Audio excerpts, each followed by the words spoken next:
Hello, Dinky Dana here. This is my review for the game Magic the Gathering: Duels of the Planeswalkers.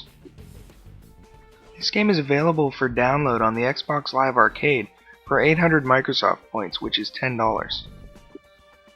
It's based on the collectible card game also called Magic the Gathering, where each player has a deck of cards consisting of lands, creatures, enchantments, sorceries, and many other different types of spells.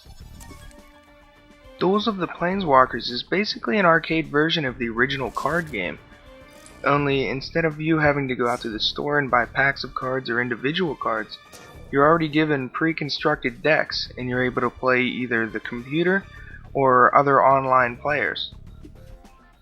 If you've never heard about Magic the Gathering or are just beginning to play, this is an excellent way to find out a little bit more about the game and figure out whether you like it before you go out and invest a lot of money buying the packs and individual cards.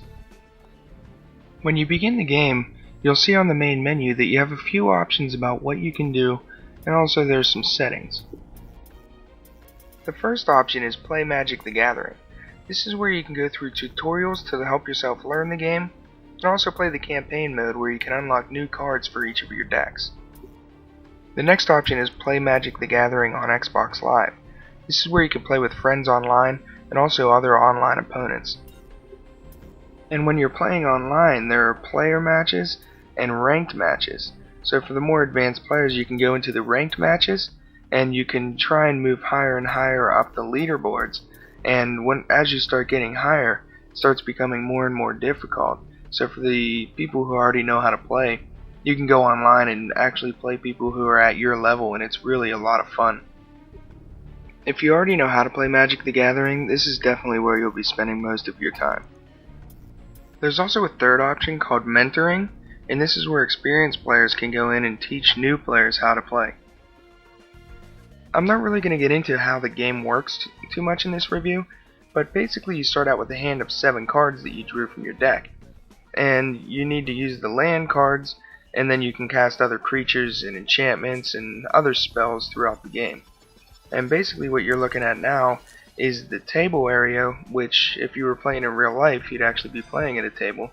And you'd cast all your lands closest to you, and then you'd cast all your spells out almost like an army across the table. And basically they have a power and toughness in the bottom right corner. Up in the top right has a casting cost, which you need to pay in order to cast the creature or the spell or whatever it might be. Also, most of the cards have special abilities, and these are listed in the bottom text box. So basically, Duels of the Planeswalkers is the old traditional card game brought onto the recent video game consoles. And I remember playing with my friends a long time ago. I used to collect a lot of Magic cards, and I spent a good bit of money on them. And I really wish that this was around back then, because whenever I started out learning, I could have come on here, learned the roles really easily. They have really good tutorials, and you can learn the game pretty quickly, at least the basics. And then as you keep playing, you can go online and start learning things from other players and slowly pick up the game.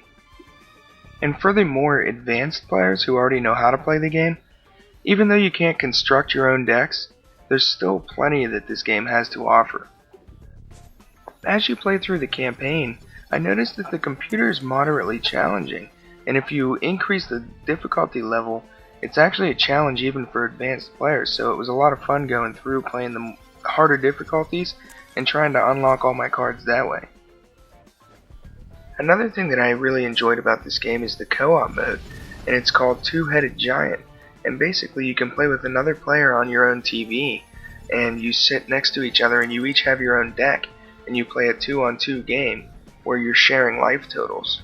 And it was really a lot of fun with having a friend over and being able to play online against 2 other opponents. So whether you've never heard of Magic the Gathering or you've been playing for years, this game has something to offer everyone. I'm going to give this game a score of 8 out of 10, and I think it's definitely a good purchase for 800 Microsoft points. I'm Dinky Dana. Check out my channel, and if you like my videos, please subscribe. Thanks for watching.